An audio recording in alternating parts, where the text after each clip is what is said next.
Yo les gars, Waweng, j'espère que vous allez bien. Bon, c'est une défaite. C'est une défaite de la part de FC Barcelone durant ce Classico. Très très très déçu. Parce que voilà, on avait beaucoup d'espoir en tant que fan du Barça. Voilà, on est forcément déçu parce qu'il y avait beaucoup d'espoir. Les derniers matchs du FC Barcelone étaient plutôt bons. Et voilà, on perd un Classico et c'est surtout du coup au niveau du contenu. Le contenu fait mal. Même si du coup nous avons quand même bien joué en termes de possession, etc., circulation du ballon, mais sur le plan tactique, voilà, on s'est fait boire. Zidane a aligné une composition qui lui a permis de pouvoir aller plus vite vers l'avant, de pouvoir faire des contres, de nous laisser en fait totalement la possession du ballon pour pouvoir ensuite se projeter vers l'avant et nous contrer. Et ça a totalement marché parce que dès la première mi-temps, on a été mené au score de 2 buts sur 2 contre assassins, enfin 2 contre où on ne pouvait rien faire, où on a souffert. Et voilà, sur le plan tactique, on s'est fait boire. Qu'est-ce qu'on peut en tirer? C'est un peu le même constat qu'on peut en tirer durant cette saison. C'est que le Barça contre les gros a toujours ce mal, c'est toujours cette difficulté à affronter des gros adversaires et à performer contre ces gros. Je sais pas, c'est 2 classicos perdus cette saison, une défaite contre l'Atlético de Madrid, une défaite contre la Juventus qui était revenue en forme et en plus qui avait récupéré CR7. C'est que des défaites contre des gros, j'oublie même le Paris Saint-Germain, voilà. C'est plutôt... c'est affligeant et on va dire que ça fait peur quand même de ne plus réussir en fait à battre ces grosses écuries-là. C'est dur, mais bon. Bon, donc voilà, on va commencer par la première mi-temps. La première mi-temps, on voit un FC Barcelone plus que médiocre.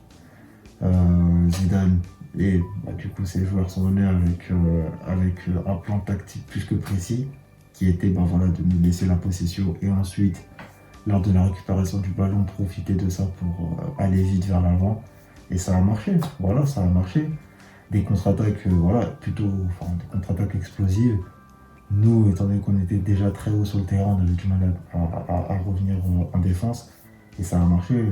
Les 2 contre-attaques ont mené à 2 buts. Après, il y a eu une faute sur Vinicius, mais qui a amené un but. Et c'est ça, c'est le point où il fallait appuyer de notre côté parce qu'on sait très bien que c'est notre défaut. Mais on n'a pas su réagir. On n'a pas su réagir déjà sur le plan offensif. On s'est procuré 0 occasion. 0 occasion. Je ne compte même pas la frappe de Messi, ni le corner qui a failli rentrer, même si c'était très très beau, etc. Tout ça, je ne compte même pas. Mais on s'est procuré 0 occasion, alors qu'on était à 67% de possession, quelque chose comme ça. C'est plus que médiocre. C'est vraiment chaud. C'est vraiment chaud.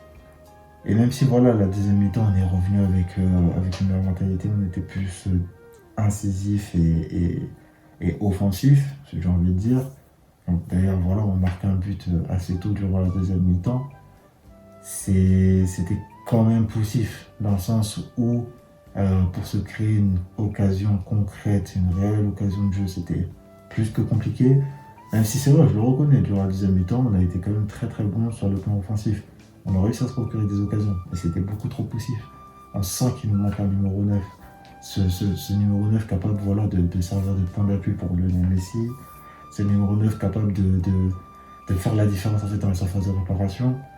À un moment dans le match, je me suis quand même dit, c'est vrai que même si je suis le premier à reconnaître que c'est une bonne chose d'avoir vendu Suarez, mais force est de constater que pendant les Classicos, un Suarez en faisait énormément de bien. Même après le départ de Neymar, Suarez c'était vraiment notre numéro 9 qui nous plantait des buts. Mais je ne remets pas en cause sa vente. Franchement, c'était la fin d'un cycle et il fallait vendre Suarez. En plus, le constat c'est que aujourd'hui, le FC Barcelone n'a plus son destin entre ses mains. Avant ce match-là, si on gagnait tous nos matchs jusqu'à la fin de saison, on avait la possibilité de gagner le titre, mais maintenant, faut espérer un faux pas du Real de Madrid et espérer que nous gagnons tous nos matchs jusqu'à la fin de la saison. D'autant plus que si on prend le cas de figure, le Real de Madrid gagne tous ses matchs, et que nous aussi nous gagnons tous nos matchs, on offrirait entre guillemets la Liga au Real de Madrid, étant donné que si on bat l'Atlético de Madrid, le Real passe officiellement premier. Et voilà, bon, franchement c'est dur, c'est très très dur déjà de perdre un Classico. C'est très très relou, mais bon, faut aller de l'avant.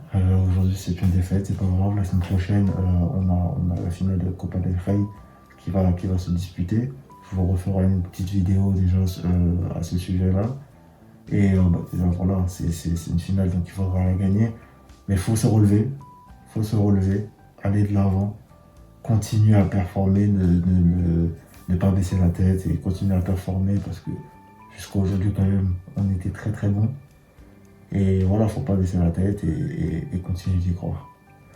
Donc merci les gars si vous avez visionné cette vidéo. À plus.